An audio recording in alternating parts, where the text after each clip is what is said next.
literally just woke up the wake of dawn for this video. What's up, guys? So, today's video, right? Be an ender, not a starter. What does this mean? I mean, like, you're probably confused by that title. You're like, what the hell? So I got you. I'll break it down for you. Think of every person you've heard say, I'm gonna start this new thing. It's gonna be so good. I'm gonna just kill it. I have all these ideas and it's all just gonna come together. It's gonna pay off. I'm gonna get a huge audience or a massive amount of money, or everybody's gonna be impressed with it. And that's what they'll say. Whether it's a business idea, working out, a new hobby, music, singing, art, they're gonna tell you they're gonna start this. And a big time that this happens is in New Year's Eve. New Year's resolutions, where people have these new resolutions and they want to start it, but they haven't started.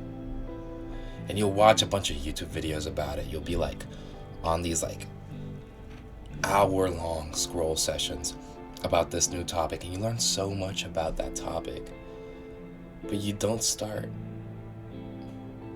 A lot of people will start for a little bit, but not keep it going. This is what I like to call a motivation reaction. You are very motivated to get this started. And that's a good thing, okay? But you need to practice the other part of getting things done. Motivation is the starter. The ender is discipline. What gets your things done is the will to do it when you even don't feel like it. To do the hard work, especially when you don't feel like it. Thank you, Hamza. But it is a bit of a reactionary role where something has been started, but you need to finish it. And that's something that a lot of people struggle a lot with. That consistency, that continuing to do things. It's a very big habit. And even recovering addicts struggle with stuff like that. A discipline can be used in so many different ways. Okay? Imagine you're addicted to, opioids, and you're good at starting to stop, but halfway through, you just get back into it because the discipline fades out. The motivation to start is there, but the discipline isn't. And to your credit, that discipline aspect of it is the hardest part. I'm sure you know that horrible feeling of just starting, going crazy for that first week, first 2 weeks even, doing all this work on this thing you want to do, and then you fall out of it, and you get in this rut where you're back to your old habits, where you're not doing the thing that you wanted to be doing. Let's say it's art. You wanted to draw every single day in October, the Inktober thing, where you draw, you sketch every single day of October to get better at drawing. The first week, you're solid. You drew a spider, you drew a clock, you drew a wall, I don't know. But by the end of the week, something comes up. Shit, my mom wants me to take out the trash, and she wants me to hang out with her. And then, my bestie just pulled up. Now we're gonna play video games for a bit. And I'll do it at the end of the night. Then by the end of the night, you check your homework. Shit, there's actually homework I have to do. So I guess I'll do that first. By the end of the night, it's 11 p.m. You have school the next day. You're like, might as well just call it quits here. I'll pick it up tomorrow. That's how it starts. Then the next day, well, I already didn't do it yesterday, so I'm not really feeling it today. And the third day, forget it. Shit, I was supposed to do it. Guess I'll do it the next day. But by then, you've just forgotten. And you're in this rut. And it takes a lot of effort to get back into it. I've talked about the 10-minute technique that you can use to avoid that. Start the thing for 10 minutes, and then see where that goes. What that does is that it gets you in the spot of you're doing the thing you wanted to do, and it kind of tricks your brain to do it because you say it's only 10 minutes, but really you're going to be there for a little bit longer than that, which is a good thing because you're doing the work that you want to do. The point is, to be an ender and not a starter, you need that discipline portion. And there are a lot of tips that you can use for that. I have multiple discipline videos on my channel. If you want to watch those, maybe it'll help you. But the point is, you need to end those things that are started. And I have an action step for you. Today's not going to be a very long video, okay? Because I have things I have to do today. But I still want to get this video out. So my action step for you is, the next thing you want to start something really big, like a really big project, let's say you just gatekeep it until it's finished. Just gatekeep it until it's finished. Completely finished. Maybe not completely finished, but like you're basically finished with it. If it's a long-term goal, maybe completely finished is a little crazy. Like if you're starting a YouTube channel and you're like at 10K subscribers, like you want to show that off to somebody, then sure, yeah. But just gatekeep it until your work has paid off, or you're at a point where you're proud of it. Don't talk about all this big shit when you just started it, unless it's necessary to the craft. Maybe you need like teammates too to do it. That's fine. But if it's a solo project, don't talk to anybody. If you're gonna work out, if you're gonna go work out, don't tell anybody. Just pull up. If they ask, it's discovered that you're working out. But don't go out of your way to tell people that you're working out, because you haven't put in the work yet.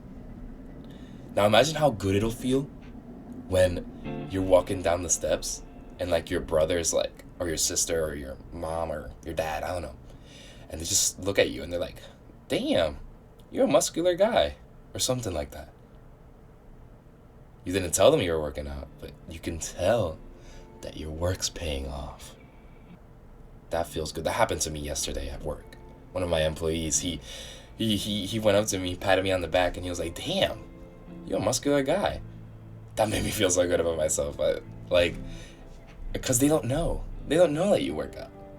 So it's a compliment that's based purely on observation that they've seen. It is literally the fruits of your labor being paid off. No yapping needed for that compliment. And it feels good. Let the things that you want to be discovered be discovered. Don't lay it out on the table. I know that's kind of not really related to this discussion, but it kind of is. And finally, to be an ender and not a starter, you just need to prove things to yourself. Because there's a reason that you're talking this shit up before you start it to your families and friends. There's a reason that you're so motivated to start, but not to be disciplined. You feel like you need to prove something to others. Think about a lot of your goals. If they're not center focused, then it's likely that your motivation will be elsewhere, and that will lead to you not being consistent when it's just you alone. Because when you want to prove things to yourself, you don't need that outside motivation to get in there. You don't need that outside like, oh yeah, you're doing great, I'm gonna do this for my family, which is a noble goal, but it's not an effective one, because you're proving things to others. Likely, you won't be able to do the hard work on your own when you're doing that. Let's say you want a physique for people to just always just be crazy on you about it. For me, I personally do it for the confidence. The confidence this physique has given me has been huge, okay? I feel good having, a body that I've built, okay? It's been my own little passion project. And sure, it has its benefits. That outside validation is a motivator, but not the main motivator. It is my confidence. It is my consistency. It is the hard work that I'm doing that's paying off when I look in the mirror. When I step on that scale and see that my bulk is actually going well, stuff like that, that's what makes me feel the most good, right? And because I have that motivation, I think that's part of why I'm so consistent with my working out. Like right now, I'm going to the gym after this. At at college. We're on winter break, but I'm still going to college to go to the gym. Like that's the kind of like obsession I have with it. Going to college during break.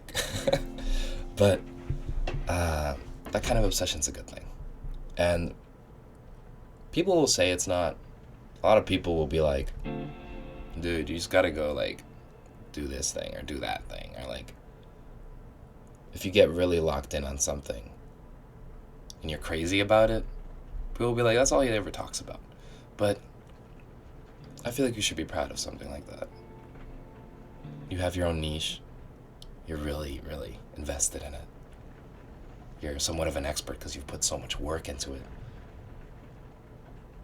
I think that's a good thing. Keep yapping about your niche. Keep being different. Keep being authentic. Damn, okay, this video had a lot more lessons than just the be end or not starter, but sometimes shit happens, okay? Anyway, I hope you enjoyed this video. Bye-bye.